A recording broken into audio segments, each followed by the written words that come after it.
Well, let me see. I knew, and it's probably buried somewhere in my talks, that when I started going to protests of concern for the Gaza genocide, moved more than anything else to protect the children of Gaza, but also because I am well known to have prior experience with the ruthlessness and relentlessness of the criminally insane, both in Israel and the power structure of this Israeli support system in the United States, but also among the Rolling Stones, whose cheerleader actually hired a venomous and hypocritical Zionist warrior named Amanda Harcourt from the Broadway musical Hair to attack me and poison me. They poisoned me in the mouth. I've been battling a gum infection for years. When I had a tooth extraction with deep roots, it came right out. I could very well lose my teeth. I suspect that the police psychiatrist in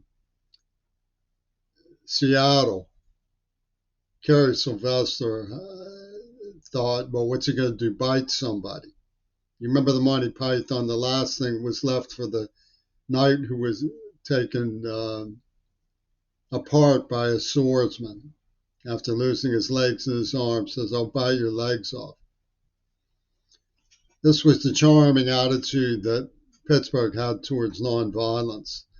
I believe probably it was a crime that was in the minds of people who didn't realize that Reagan was concocting something with the Beatles and still choose to disbelieve that fact despite all of the evidence that I presented and found. And despite the fact that the truly guilty who were Zionists, Gail Burstyn, are still at large. And I've been tortured and they've been let free. In the minds of these people, it was probably processed as a crime that was just waiting to happen because of J. Edgar Hoover in the 50s scorn for the democracy that allowed feminists to have free love and so on. So in their way of thinking, somehow the pacifist sleeping around was discredit to white people, and so you tell the black man to make fun of him. And it's a crime waiting to happen. In other words, I mean, you can improv on that thing better than I can. I mean, I just give you the idea, and you can run with the ball. But the point is that I knew when I started going to Gaza protests, although people were definitely going for Gaza protests, that there were two obstacles. One were the adult Palestinians who knew about, were advised, and chose to remain silent about Gail Burstyn.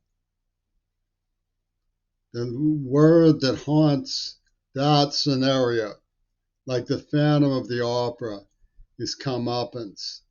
And I don't want to say that about them. They're confused. The Beatles' trickery is a pretty serious whodunit from Access Hollywood. Another reason was that sooner or later, and the time is now, sooner or later, New York's Columbia scene and the Green Party were going to take apart everything that was going on with respect to me at these protests and convert it from a statement of indignation and participation and concern for the people in Gaza from the Israelis and convert it into and open mic bully smackdown about the pecking order at University of Washington dialectical. I don't have people who come over to look at the evidence that John Lennon pulled a Houdini. They supported Jeffen through, even South Africa is sort of a laugh because they supported Jeffen, the people who are attacking Gaza, through the whole AIDS attack. Black people were a central factor in support of the black people, support of the NAACP in Pittsburgh, were a central factor. I mean, Uganda can distance themselves from the judge that voted with Israel in the genocide warrant about Gaza. But it doesn't do any good for South Africa to try to distance themselves from Nelson Mandela, whose Elders Project was attaché to Robert F. Kennedy's take on how it had to go for the Ark. And they have built this structure as power structure. We have BT for Biden, Trump, and an agreement with the left about who gets poached out of the Ark, humanizing genocide, and using John Lennon as a symbol. They used the story of the bird, right? The soul flies from life. He's a symbol of martyrdom in all cultures. It's like the old machine screaming for a new religion. So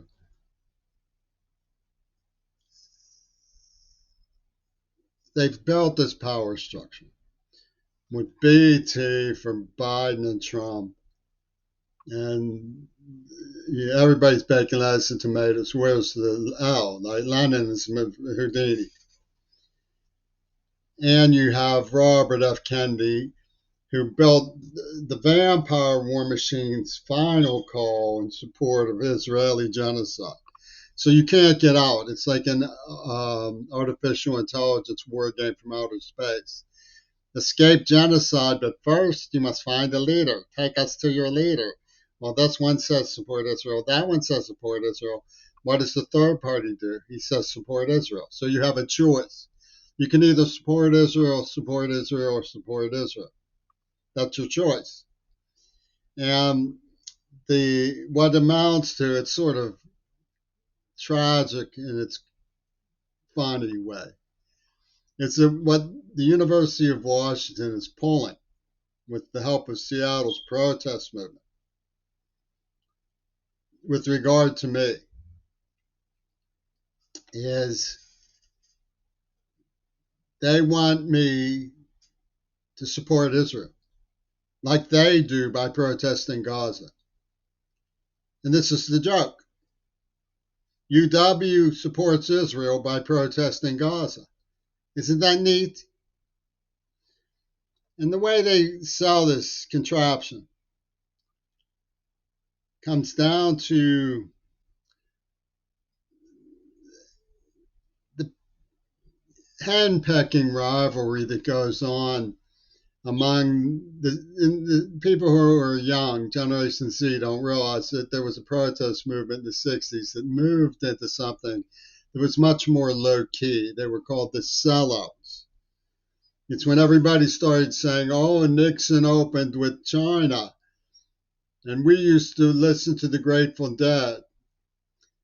And the zinger that Ringo Starr and Eric Clapton and RFK pulled was that the only way you're not going to be a sellout queer bait is if you laugh about us dragging you through glass, torturing you, forcing you to use inhalants, gassing you in Kings Estate, force feeding you a nerve agent, poaching you for adult sex as a child because you used to listen to the new sound of 13Q. And various other monstrosities that they subjected me to. You too are a sellout, queerball. Unless you go along with the Hells Angels and the Black Panthers and Donald Trump. Or you can support Israel. Support Israel, or support Israel. And they had this girl named July Sellers. Now, they have a stylistic attachment to this kind of thing. She gave me a record of selling by pound, which had already been opened and no longer had its lyric sheet, so she typed them up on onion skin paper. July Sellers. So they sort of um,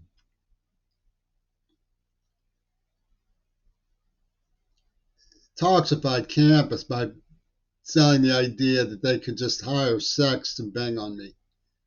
Because they had this deaf guy who they tortured, and they didn't. It was icky for them to know that the Jews who they were banging the drum for, the victims, were were giving him a nerve agent. That was icky. They tortured him and wanted to hold him for brain surgery. They used the lyric neurosurgeon scream for more.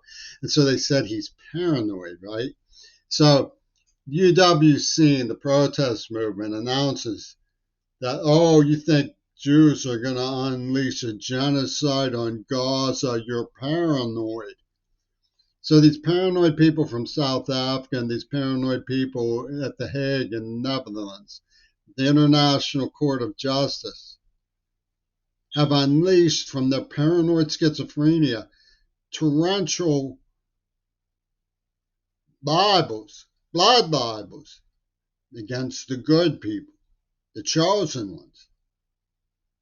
And you're going to protest Gaza to show you support them, because otherwise you're a paranoid schizophrenic. And this is their mindset. They have this writ carved in stone. They literally, the people who support Palestine, carved in stone. I don't care if Mick Jagger went to Tel Aviv. We love Yoko Ono more. Ringo, yeah. Ringo, yeah. And this is the truth of it. The script was written by their agency. So they're just poaching and genociding. And, you get Mick Wallace, this Irish guy, he's a laugh. He goes, how long will it take before the EU and America put their foot down? Well, Mick, how long would it take Adolf Hitler to say put a stop to what you're doing in Gaza? I mean, a long time. It's going to be a long time before Joe Biden cleans up his act. A long time. So what they said was I was a terrorist. Because when a kid came after me with scissors after my mother was humiliated, I gave him a foul lip. And they came up with the line, I didn't think you had it in you. And this went through the chain gang of spinner beanies. Ooh, you should see those beanies spin when they contemplate that Fluxus phrase. I didn't think you had it in you. So what we're looking at in UW is a bloodthirsty wolf pack. They want to pick a fight with me in Bellevue tomorrow at the Gandhi statue to see if I'm really Rachel Corrie or not. Am I worthy of being ordained by mouth poisoners who lured me here under the auspices of protection from abuse? Ain't that something? I mean, I could go on with this stuff. They had, Suzuki, that evil art Japanese person, lampooning me as a burned alive psychedelic warrior.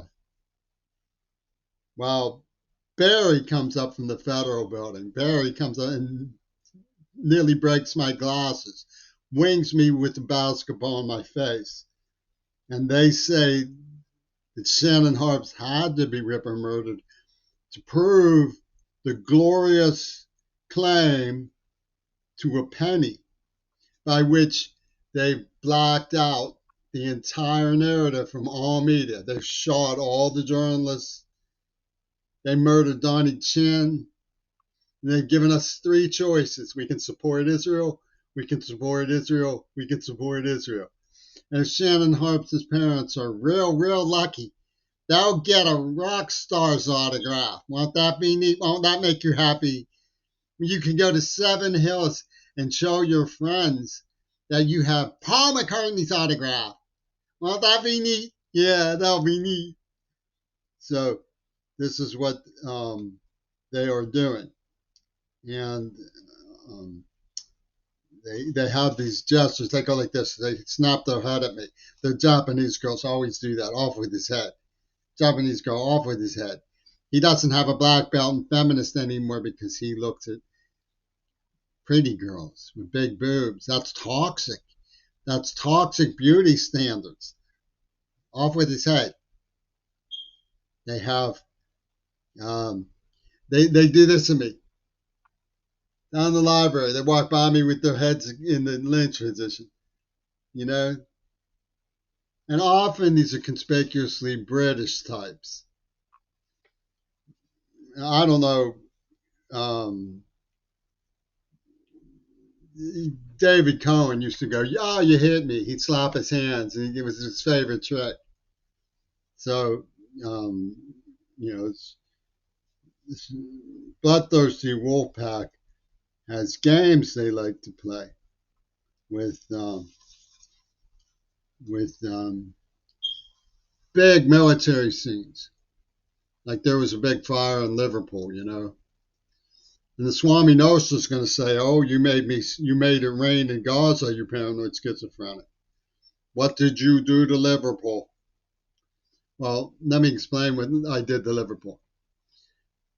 I elaborated on the fact that the hostile psychopath John Lennon pulled a Houdini, and that they were, during the war between the states, the headquarters for the Secret Service of the Confederacy.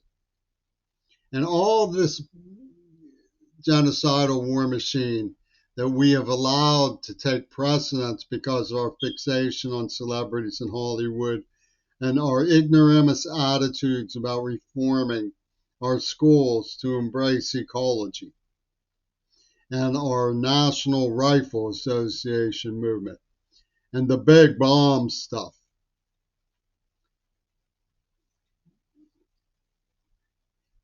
It's changed a few things.